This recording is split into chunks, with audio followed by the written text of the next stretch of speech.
नमस्कार, स्वागत आप सभी का के न्यूज पर। आपके साथ मैं हूं ऐश्वर्या।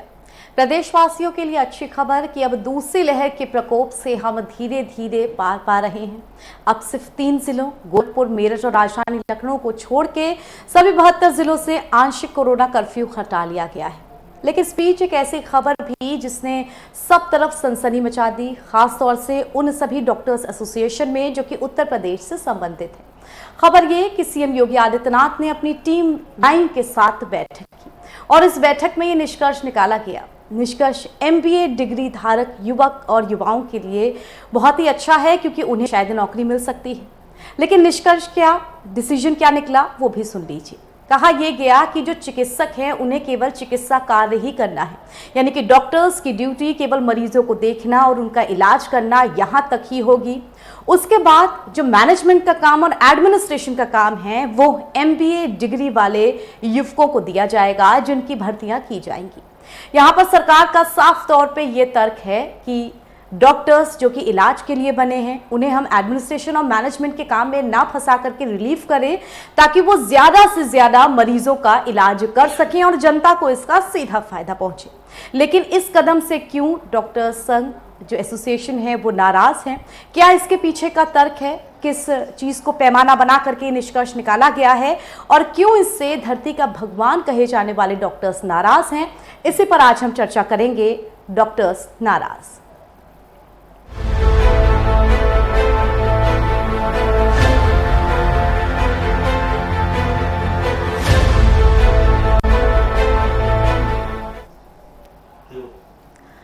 तो करीब 74 दिनों बाद राजधानी लखनऊ वासियों के लिए भी खुशखबरी है कि जो सक्रिय कोविड केसेस थे वो अब 1000 से कम हो गए हैं और जैसे ही ये 600 से कम होंगे यहां से भी आंशिक कोविड कर्फ्यू हटा लिया जाएगा। लेकिन इस बीच सीएम योगी आदित्यनाथ की टीम 9 की बैठक के साथ जो निष्कर्ष निकला है उसने जरूर गहमा गहमी मचा दी है। क्यों पीएमएस संघ एसोसिएशन इस फैसले के साथ अपना तर्क नहीं रखता है, इन्हीं सब पर चर्चा होगी। मगर पहले एक छोटा सा विशेष पैकेज आप सभी के लिए।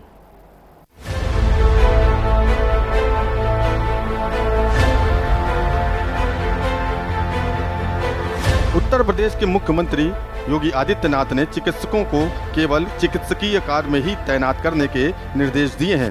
सीएम योगी आदित्यनाथ ने टीम 9 की बैठक में अफसरों को निर्देश दिया कि स्वास्थ्य विभाग और चिकित्सा शिक्षा विभाग के अलग अलग अस्पतालों और कार्यालयों सहित जहां भी चिकित्सकों की तैनाती प्रशासनिक व प्रबंधकीय कार्यों में की गई है उन्हें तत्काल कार्य मुक्त कर चिकित्सकीय कार्यों में ही लगाया जाए। प्रबंधन के कार्यों के लिए आवश्यकता अनुसार एमबीए डिग्री धारक युवाओं को मौका दिया जाना चाहिए।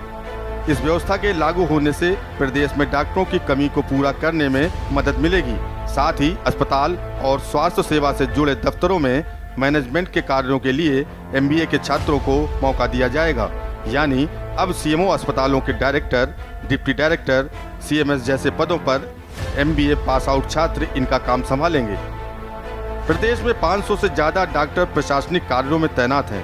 पीएमएस संघ के मुताबिक प्रदेश में 18,700 डॉक्टरों के पद हैं, जिसमें से 6500 पद खाली हैं और जो पद भरे हैं उनमें से 500 से अधिक डॉक्टर अस्पतालों का प्रशासनिक काम संभाल रहे हैं। स्पेशल डेस्क के न्यूज इंडिया।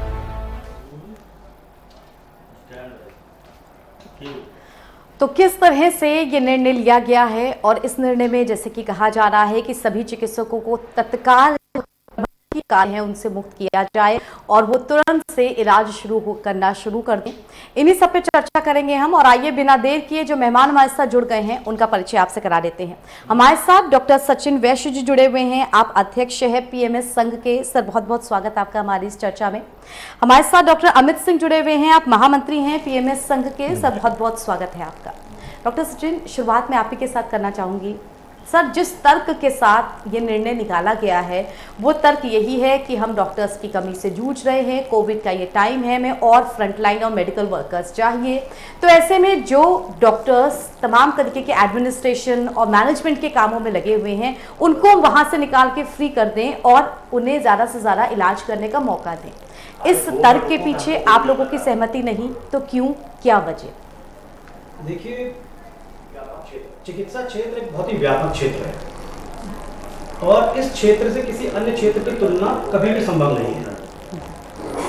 हमारे यहाँ के जितने भी प्रशासनिक पद हैं वो अपने कार्यों के साथ चिकित्सकीय कार्य भी करते हैं। उसका कारण ये है कि वो केवल सीएमओ ना होके या केवल सीएमएस ना होके वो सभी राष्ट्रीय कार्यक्रमों का भी सफल संचालन करते हैं। आपको मैं बताना चाहूंगा कि वर्षों पहले हमारे ही चिकित्सकों ने चेचक जैसी बीमारी को खत्म किया था। उसके बाद पोलियो उन्मूलन में हमारे चिकित्सकों ने अच्छे प्रबंधन और अच्छे समन्वय के साथ पोलियो का उन्मूलन किया। उसके पश्चात अभी आपने खुद देखा कि माननीय मुख्यमंत्री जी खुद ही उसमें कमान संभाले हुए थे। उन्होंने दिमागी बुखार पर सफलता प्राप्त करी और काफी वो उसके भी केसेस काफी कम हमारे प्रदेश में है। और अब कोरोना महामारी, तो ये जो कोरोना महामारी और इतनी पूर्व से लेकर आज तक की जितनी भी ये बीमारियां हैं, इसके अंदर जो प्रबंधन किया गया वो चिकित्सकों द्वारा ही किया गया है। तो मेरा मानना तो बहुत क्लियर है इस जगह पे। मेरे संघ के जितने भी चिकित्सक हैं उनका भी यही कहना है कि हमारा काम ठीक है, हम अपना सुचारू रूप से अपना चिकित्सकीय कार्य कर रहे हैं। चिकित्सकीय कार्य अलग अलग रूप में बटा हुआ है, उसको एक जगह पे जोड़ के देखना अच्छी बात नहीं है, उचित नहीं प्रतीत होता। हमारे साथ डॉक्टर अमित भी जुड़े हुए हैं। डॉक्टर अमित, लेकिन यहाँ पर सरकार का जो तर्क कि यूपी वैसे ही डॉक्टर्स की कमी से जूझ रहा है, न जाने कितने पद खाली हैं, और जो खाली पद हैं अगर उनको भी हम जोड़ लें तो भी आबादी के हिसाब से कितनी आबादी पे एक डॉक्टर बनता है, उसमें हम करीब 11% कम हैं। तो ऐसे में अगर हम उन डॉक्टर्स को जो कि मैनेजमेंट या एडमिनिस्ट्रेशन में लगे हैं उन्हें फ्री करके पूरी तरह इलाज करने का मौका देते हैं, तो इसमें क्यों कठिनाई आएगी? सबसे पहले तो मैं के न्यूज़ के दर्शकों का अभिवादन करता हूं। मैं आपको एक चीज़ बताना चाहूँगा कि administration word actually health sector के लिए मुझे बड़ा अजीब सा प्रतीत हो रहा है कि अभी जैसा माननीय अध्यक्ष जी ने बताया कि जो भी हमारा चिकित्सा अधिकारी इस संवर्ग में कार्यरत है वो सबसे पहले एक डॉक्टर है। कोई भी इमरजेंसी हो, कोई भी ऐसी आपदा आए या रूटीन में भी जब भी आवश्यकता पड़ती, क्योंकि जैसा आपने खुद ही बताया और मैं भी बताना चाहूँगा, आपसे शेयर करना चाहूँगा कि वास्तव में जो यूपी की जनसंख्या जो विश्व में मतलब एक तरीके से कहा जाए कि छठा सबसे बड़ा देश है, और आज़ादी के बाद से ही जितने भी पद सृजित हुए जी, मेरी जानकारी में एक दिन भी ऐसा नहीं आया कि वो सृजित पद कभी भी 100% भरे रहे हों। वजह चाहे जो भी रहे हो, पहले के समय में डॉक्टर कम बनते थे, इतने मेडिकल कॉलेजेस नहीं थे। आज की तारीख में तो बहुत सारे मेडिकल कॉलेजेस हैं, नए नए मेडिकल कॉलेजेस रोज़ खुल रहे हैं, सरकार बड़ा अच्छा प्रयास कर रही है। लेकिन बावजूद इसके चिकित्सक अगर सेवाओं में नहीं आ रहे हैं तो इसकी जिम्मेदारी और इसका खामियाजा कार्यरत चिकित्सकों के कंधे पर डालना बिल्कुल ही गैर वाजिब है। बिल्कुल। डॉक्टर सचिन, एक बार फिर से मैं आपके पास आऊँगी। डॉक्टर्स की कमी से हम अभी से नहीं, पिछले बहुत सारे दशकों से जूझ रहे हैं। इस कमी को भरने की भी बात कही जाती है, लेकिन धीरे धीरे करके हम कहेंगे हमारा सिस्टम इतना स्लो चला कि उसका फेल्योर अब जाकर के दिखा, जब हम महामारी से जूझे और बहुत सख्त ज़रूरत पड़ी फ्रंटलाइन वर्कर्स की भी, जो कि पहले से ही हमारे पास कम थे। फिर जो फ्रंटलाइन वर्कर्स थे वो खुद भी कोविड से संक्रमित हुए, स्टाफ और ज़्यादा कम हो गया। तो जब हमें इस महामारी में उन लोगों की ज़रूरत प्रतीत हुई, तब ये इस तरह का एक निष्कर्ष निकाला जा रहा है। क्या इस निष्कर्ष को आप ये कहेंगे कि तमाम जो दशकों से फेलियर है उसका अब खामियाजा यहाँ के जो डॉक्टर्स हैं, प्रेजेंट डॉक्टर्स हैं या प्रेजेंट जो सिस्टम है वो भुगतेगा? इसे करने के बजाय और मेडिकल स्टाफ बढ़ाया जाए, ये ज़्यादा बेहतर होगा? जी बिल्कुल। हमने बकायदा सभी पूर्ववर्ती सरकारों को भी हमने एक दृष्टि पत्र सौंपा हुआ है और उसके अंदर हमने लगातार सरकारों से ये अनुरोध किया है कि आप हमारे चिकित्सकों की संख्या को बढ़ाइए जी। अगर आप मानकों के अनुसार चलेंगे तो हमारे प्रदेश में चिकित्सकों की भारी कमी है, ये सरकारें भी मानती हैं, इसलिए तो इस तरह के डिसीजंस आ रहे हैं। लेकिन अचानक इस तरह की डिसीजंस कोरोना काल के चलते, कोरोना काल के बाद हमारे कंधों पे लाद देना ये एक अच्छी बात नहीं है। हम लोग आपके फ्रंटलाइन वॉरियर्स हैं, आपको तो हम पे और अधिकार देने चाहिए आज की डेट में कि हमने इतना कुशल प्रबंधन किया है। जहाँ की बात में आप बात कह रही है कि चिकित्सकों की कमी की, हमने सरकार को कम से कम नहीं तो दर्जनों भर सुझाव ऐसे हमने प्रेषित किए हैं जिसपे सरकारों ने शायद कभी ध्यान दिया। अगर समय रहते उन सुझावों पर ध्यान दिया जाता तो शायद ये स्थिति आज की डेट में पैदा ना होती। बिल्कुल, आपने सही कहा। यहाँ एक छोटे से ब्रेक के लिए रुक रहे हैं दर्शकों, लेकिन ब्रेक के उस पार हमारे संवाददाता अभिषेक भी हमारे साथ जुड़े हैं, उनसे भी बातचीत करेंगे इस पूरे निष्कर्ष के बारे में। फिलहाल एक छोटा सा ब्रेक।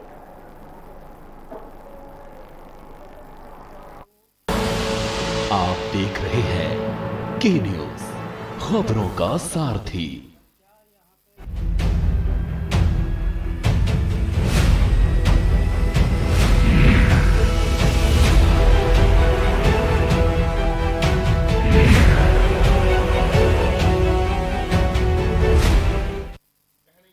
कोरोना काल में हर जरूरत या समस्या के समाधान के लिए सभी दिल्ली वासी बस याद रखें एक नंबर 1031। 1031 पर आपको कोविड से जुड़ी सारी जानकारी दी जाएगी। किसी भी अन्य सहायता के लिए स्क्रीन पर दिए हुए नंबरों पर भी संपर्क कर सकते हैं। 1031 को सेव कीजिए और अपने नजदीकी रिश्तेदारों और दोस्तों को भी भेजिए। याद रहे दिल्ली 1031, दिल्ली की अपनी कोरोना हेल्पलाइन। दिल्ली सरकार हमेशा आपके साथ है। खुदी को आजमाया है तो ये अंदाज आया है, खुदी को आजमाया है तो ये अंदाज आया है। तुम में भी मैं हूं, शुद्ध प्लस पान मसाला। आप देख रहे हैं के न्यूज, खबरों का सारथी।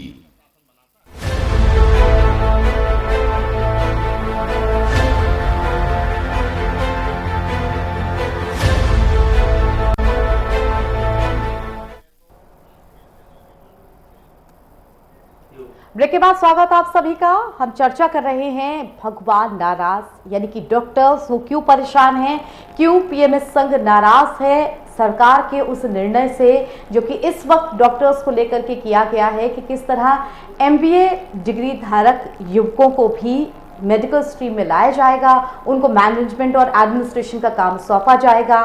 क्या ये पूरी गुत्थी है? हमारे संवाददाता अभिषेक भी हमारे साथ जुड़े हुए हैं।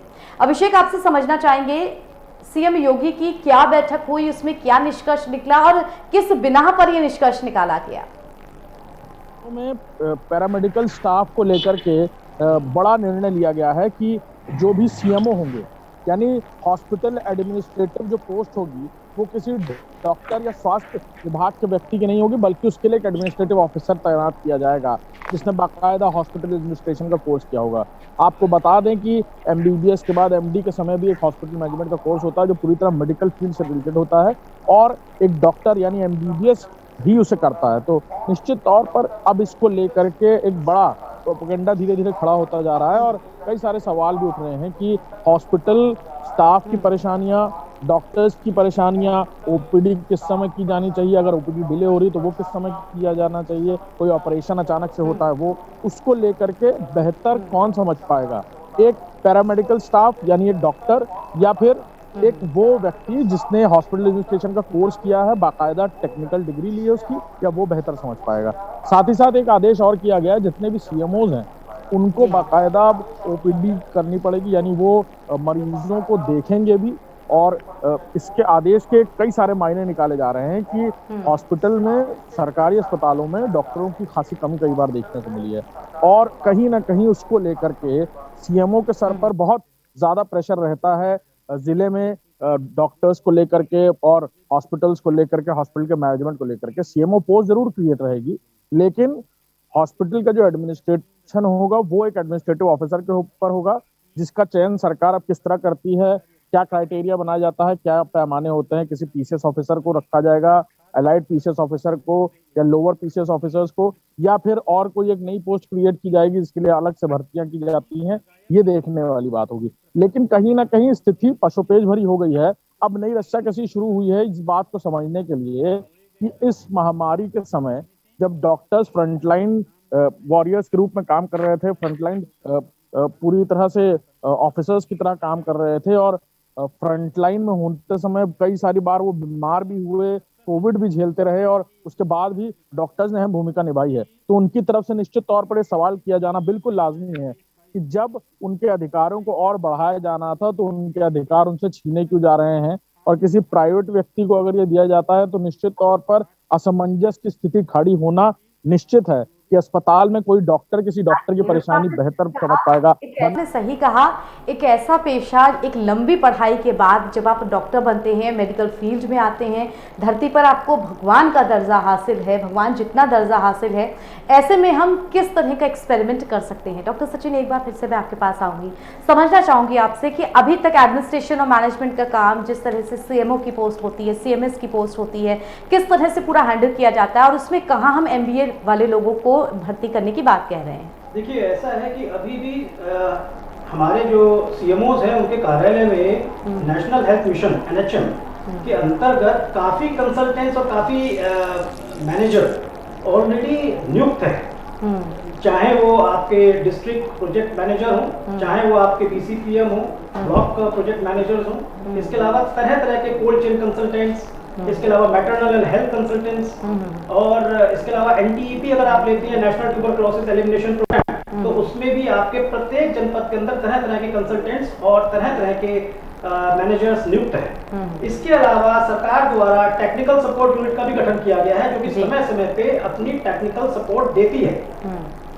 तो ऐसी जगह पे जब ऑलरेडी हमारे विभाग में इतने मैनेजर्स और इतने कंसल्टेंट्स मौजूद हैं, साथ में इसके साथ और भी मैं आपको बताना चाहता हूं कि समय समय पर हमको WHO के जो कंसल्टेंट्स होते हैं, वर्ल्ड हेल्थ ऑर्गेनाइजेशन के कंसल्टेंट्स या यूनिसेफ के कंसल्टेंट्स, उनसे भी सरकार मदद देती है और सरकार और शासन मदद देने के पश्चात बकायदा उनकी नीतियों पे अमल करता है। लेकिन चिकित्सकीय कार्य के लिए चिकित्सकों के ऊपर किसी MBA को बैठा देना, ये एक समझ से परे बात है। मैं आपसे खुद एक क्वेश्चन करना चाहूंगा कि अगर आप आज यहाँ पर इस चेयर पर चेयर पर बैठी हुई हैं, तो आप भी एक लंबे अनुभव और लंबे समय के बाद आप प्रमोट होकर यहाँ पर आई हैं, और अचानक अगर एक कोई व्यक्ति आके आपसे कम पढ़ा लिखा या अपनी फील्ड में दक्ष आके आपका बॉस बन जाएगा, तो आपको कैसा लगेगा?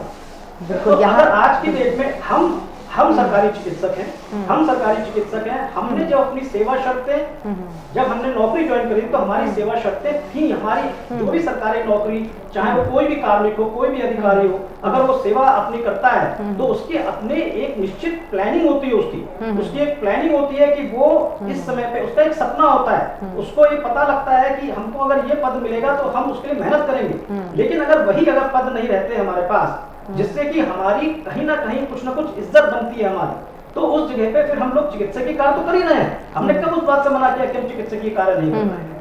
तो ये एक बहुत बड़ी एक बहुत बड़ा लैकुना आने जा रहा है, और मुझे लगता है कि माननीय मुख्यमंत्री जी को इस पे इसका संज्ञान लेना चाहिए, जो भी हमने पत्र उनको प्रेषित किया है, और तत्काल इस पर निर्णय लेना चाहिए। और जहाँ तक बात रही चिकित्सकीय कार्य की, तो चिकित्सक हमारे कार्य करते ही हैं, हर जगह कार्य कर रहे हैं। आप उनका कुशल प्रबंधन है, उनका कुशल प्रशासनिक प्रबंधन है, जिससे कि आज इतने वर्षों से लगातार, जिस समय पे MBA नहीं हुआ करता था, पल्स पोलियो जैसी बीमारी में, चेचक जैसी बीमारी में, उस समय पे भी इन्हीं चिकित्सकों के कुशल प्रबंधन ने इन जैसी बीमारियों का खात्मा किया। डॉक्टर अमित, यहाँ पर सवाल ये भी बनता है कि जिस तरह डॉक्टर्स की सख्त कमी है, लोग झोला छाप डॉक्टर्स के हवाले हो जाते हैं क्योंकि दूर दराज में मेडिकल सुविधाएं नहीं मिल पाती हैं। एक MBBS डॉक्टर को बनाने में कितने साल का वक्त लग जाता है, एक लंबे वक्त से वो प्रोसेस हो भी नहीं पाई है हमारे उत्तर प्रदेश की बड़ी जनसंख्या के हिसाब से। तो क्यों ना उसको तोड़ के, थोड़ा हल्का करके एक समानांतर व्यवस्था, पैरेलल व्यवस्था MBA स्टूडेंट्स की दी जाए, इससे शायद वो काम भी हल्का होगा, और अभी कुछ पर्सन के लिए ही सही जो डॉक्टर्स मैनेजमेंट या एडमिनिस्ट्रेशन में हैं वो सीधे वर्क कर सकेंगे। क्या ये तर्क इन सब के पीछे लाजमी लगता है आपको? ऐश्वर्या जी, आपने अभी अपने उद्बोधन में पहले ही कहा है कि हमें शायद धरती का भगवान कहा जाता है, और हमारा ये कोई पेशा, जो कोई व्यवसाय नहीं है कि इसके लिए बिजनेस मैनेजर्स की ज़रूरत हो। हमें अच्छी तरीके से मालूम है, हमने 10 साल पढ़ाई करी इसी चीज़ के लिए, और 20 साल का अनुभव आदमी सर्विसेज में रह के लेता है कि हम अपने मरीज की बेहतर देखभाल कैसे कर सकते हैं, क्या सुविधाएं दे सकते हैं उनको। आप क्या इमेजिन कर सकती हैं कि कल के नए लड़के आके जो है वो इस चीज़ को समझ पाएंगे? और दूसरी चीज़ ये है कि हमने सपोर्ट स्टाफ के लिए कभी नहीं मना किया, क्योंकि मैं तो बार बार कह रहा हूँ कि डॉक्टरों की इतनी कमी है। आज तक हमारे डॉक्टरों का वर्किंग आवर्स डिसाइड नहीं है। सुबह 7 बजे से उनका काम शुरू होता है और रात में डिस्ट्रिक्ट मजिस्ट्रेट के सामने 12 बजे तक समीक्षा कराने के बाद वो अपने घर जाते हैं काम करने। हमें तो ये भी बताया जाता है कि किस बीमारी में क्या इंजेक्शन देना है, कौन सी टैबलेट देनी है। शायद ये मैंने अपने मेडिकल प्रोफेशन में आने में आते समय कभी नहीं सोचा होगा कि किसी दूसरे विधा में दक्ष लोग जो है हमें चिकित्सा सिखाएंगे। और उसके बाद मतलब एक करेला नीम, और वो भी नीम चढ़ा वाली स्थिति जो है, आप एक नए लड़के को आप हमारे ऊपर ला के बैठाएंगे एडमिनिस्ट्रेशन के नाम पे। एडमिनिस्ट्रेशन वर्ड ही गलत है। मैं तो कहूँगा कि ये सपोर्ट सिस्टम होता है, वो हर प्रोफेशन में होता है। कुछ फ्रंट लाइन वर्कर होते हैं, कुछ मिडिल लाइन वर्कर होते हैं, और कुछ उनको पीछे से सपोर्ट करते हैं, उनका मैनेजमेंट करते हैं, उनसे काम कराने की नीतियां बनाते हैं, उनकी मॉनिटरिंग करते हैं। आप मुझे फील्ड में भेज रहे हो, आप ओपीडी चल रही कि नहीं चल रही, इन्हीं सब चीज़ों के लिए डिफरेंट सुपरवाइजरी लेवल बनाए गए हैं, चाहे वो डिप्टी सीएमओ हो, एसीएमओ हो, सीएमओ हो, या स्टेट पे हमारे डीजी हो।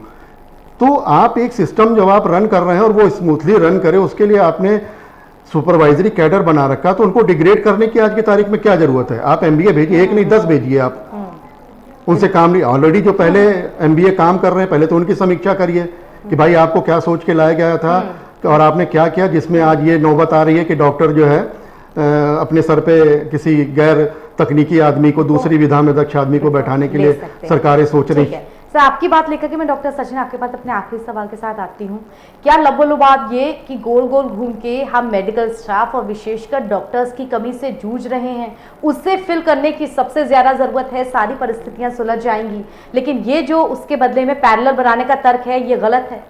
बिल्कुल गलत, बिल्कुल गलत है, बिल्कुल अनुचित है। क्योंकि चिकित्सकीय, मैंने डॉक्टर अमित सिंह हमारे महासचिव, उन्होंने बहुत अभी क्लियर कट ये बात कही कि तकनीकी संवर्ग और गैर तकनीकी संवर्ग, इन दोनों में जमीन आसमान का डिफरेंस है।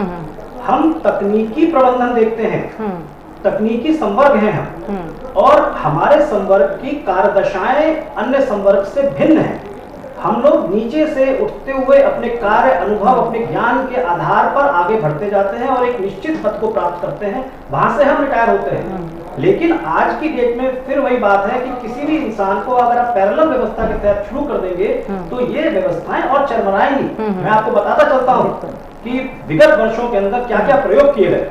विगत वर्षों के अंदर पहला एक प्रयोग किया गया, एक समय पे हमारे पास अधिकार थे, फूड एंड ड्रग डिपार्टमेंट हमारे साथ में था, फूड एंड ड्रग का अधिकार हमारे चिकित्सकों के पास था, उसको छीन करके सेपरेट उसका एक विभाग बना दिया गया 2008 में।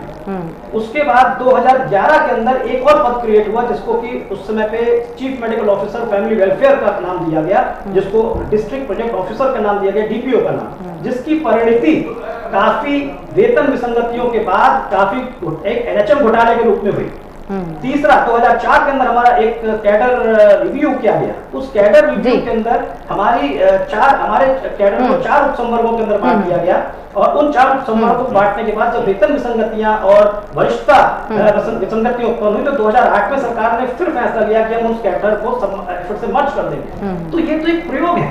तो इस संवर्ग पर मेरा अनुरोध यही है कि इस संवर्ग पे कोई प्रयोग ना किया जाए, चिकित्सकों की तरह कार्य करने का मौका दिया जाए, और इस संवर्ग को और बल्कि मजबूत बनाया जाए। चिकित्सकों को और ज्यादा, चिकित्सकों की और हतोत्साहित करने की बजाय उनकी और पीठ थपथपाई जाए कि आपने इस कठिन कार्य के अंदर अपने जन समुदाय को अपने प्राण की बलि देते हुए अपने जन समुदाय की रक्षा करें। बिल्कुल, बहुत ज़रूरी है अधिकार क्षेत्र में एक विस्तार देने की, ना कि इस तरह की प्रयोग करने की जो कि शायद सही नहीं बैठते हैं। फिलहाल बहुत धन्यवाद डॉक्टर सचिन आपका हमारे साथ जुड़ने के लिए। डॉक्टर अमित आपका भी बहुत शुक्रिया अभिषेक हमारे साथ जुड़ने के लिए आपका। और इसी के साथ फिलहाल इस चर्चा से मुझे इजाजत दीजिए।